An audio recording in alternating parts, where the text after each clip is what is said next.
m'appelle Olivier Routot, je suis le directeur des opérations de Première Urgence Internationale.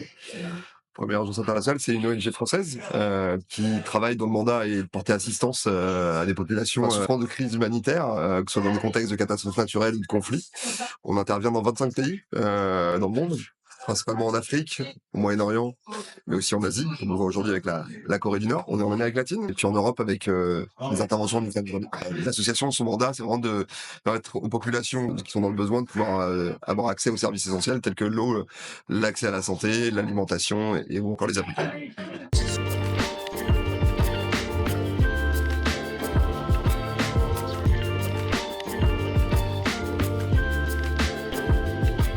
Les besoins humanitaires en Corée du Nord, ils sont largement structurels. On est dans ce type de crises qui sont des crises de longue durée. On peut pas vraiment, c'est pas comme une catastrophe naturelle où il y a un événement très soudain qui déclenche un certain nombre de besoins humanitaires qui ensuite permettent de revenir à la normale. Donc je l'expliquais lors de la conférence, pour travailler en Corée du Nord, faut pas aimer la facilité. Il faut être patient, c'est comme une partie d'échecs. Chacun avance ses pions. Le cadre humanitaire, c'est un cadre qui est structuré par 4 principes fondamentaux d'humanité, de neutralité, d'impartialité et d'indépendance. Ces cadres-là, il faut les prendre évidemment, les avoir en toile de fond de nos interventions. Il faut savoir adapter la manière dont on peut arriver à nos fins. On observe beaucoup de malnutrition, notamment aiguë infantile, qui est pas liée.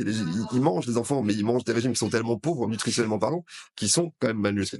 Nous, on a beaucoup travaillé sur ça, sur la question de la malnutrition, notamment en développement des filières de production qui soient ce qu'on appelle à haute qualité nutritionnelle, en tout cas à qualité nutritionnelle augmentée, on va dire. Soyons modestes. Ça a été des développements de filières de production de yaourt, de fromage, pour prendre des exemples très concrets. Et en plus, comme c'est des programmes spécifiques, ça rentrait pas, on va dire, dans la logique un peu collectiviste du régime nord-coréen, et on pouvait directement toucher les enfants qui étaient en situation de malnutrition, et donc sauver des vies. La malnutrition, ça veut dire tout simplement des enfants qui sont menacés de mort, parce qu'on sait faire. C'est une maladie, mais on sait la soigner. Donc c'est comme si on essayait de soigner des gens via ces programmes.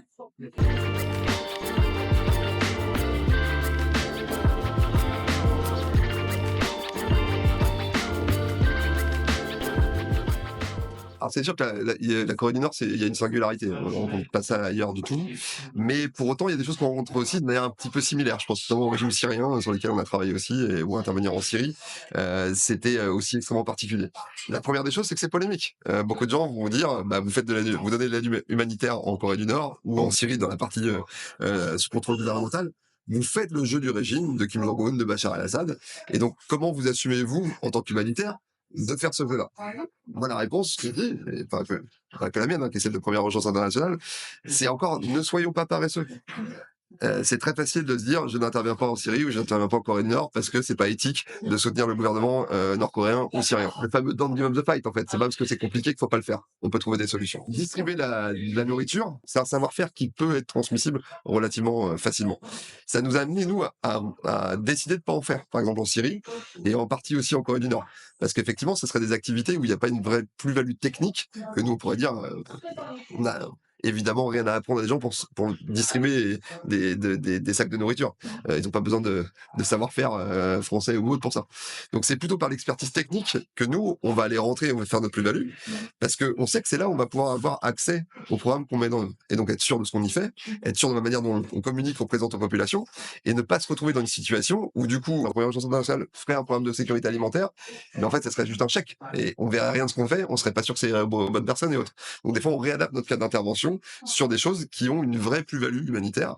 Et en l'occurrence, nous, les centres de traitement pour stabilisation nutritionnelle via les productions laitières, c'est des choses où on voit les gamins, on voit quand ils arrivent et on voit comment ils ressortent soignés et vivants.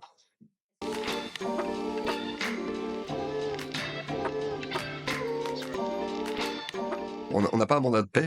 Il y a des organisations humanitaires, enfin des organisations en tout cas ONG qui travaillent sur le peace building, sur tout simplement les facteurs de paix et ou sur les droits humains de manière spécifique, notamment par rapport à ces questions-là. Nous, c'est pas notre mandat, c'est pas notre savoir-faire. Et par ailleurs, dans ce genre de contexte, on est peut-être plus précautionneux quand même à être très vigilant sur ce qui pourrait être utilisé par les régimes pour tout simplement nous mettre à la porte. Je dis c'est une partie d'échec, mais c'est une partie d'échec avec Kasparov en face. On est sur du très fort. Donc du coup, il faut faire attention et on n'y va pas sans mesure. Donc ces activités n'étant pas dans notre mandat, ça fragiliserait plutôt nos activités, ou en tout cas on prend des risques qui sont un peu inutiles. On n'aurait pas grand-chose à apporter à ces personnes, et nous, ça pourrait nous fragiliser. Donc on fait pas.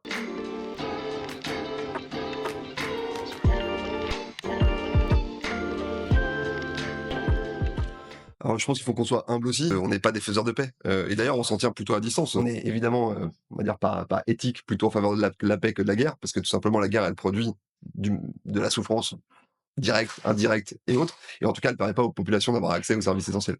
Donc pour ces raisons-là, on est évidemment pour des messages, mais aussi des accords, en tout cas des initiatives pour la paix. Prenons l'exemple à Gaza, depuis le J2, on est un seul mot en fait, cessez-le-feu. On ne soigne pas des gens sous les bombes, en fait. Donc tant qu'on n'arrête pas les bombes, il n'y a pas de solution.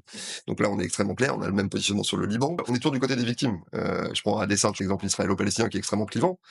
Moi, je suis avec mes équipes palestiniennes, on est évidemment engagés, il y a une situation objective de souffrance d'un côté, mais je leur disais la grosse difficulté, même théorique, c'est que si demain, par je ne sais quel miracle, la situation s'inverse totalement. Le lendemain, nous, on sera avec les victimes israéliennes, immédiatement. Parce que c'est notre mandat.